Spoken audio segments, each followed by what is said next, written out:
IA par jour, lettre d'IS4. Par une IA par jour. 4e semaine, 4e lettre, et vous êtes chaque semaine plus nombreux et nombreux à être présents.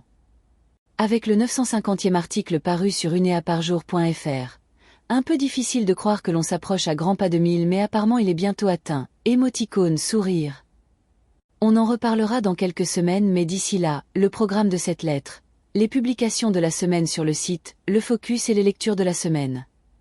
Prête et prêt. Les publications de la semaine.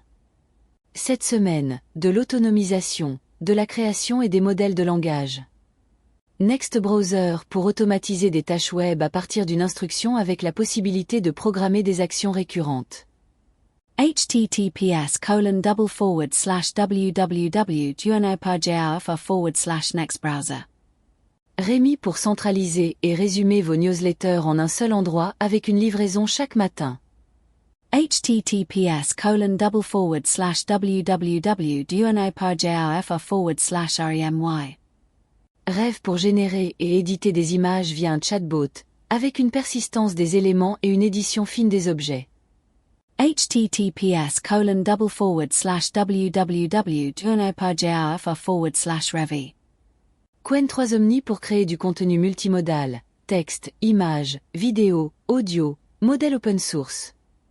https://www.duonoparjao/qwen-3-omni. Visual GPT pour générer ou retoucher des images, infographies et cartes mentales avec 12 outils intégrés. https://www.duonoparjao/visual-gpt. IA de Canva pour guider la création de visuels, textes et présentations dans Canva. https://www.duonoparjao/ia-canva. Locally pour utiliser des modèles de langage localement sur iOS, sans connexion et sans compte. https://www.duonoparjao/fr/locally. Le focus de la semaine. Cette semaine, un focus lié avec Qwen 3 Omni et Locally, centré sur la génération locale directement dans son appareil.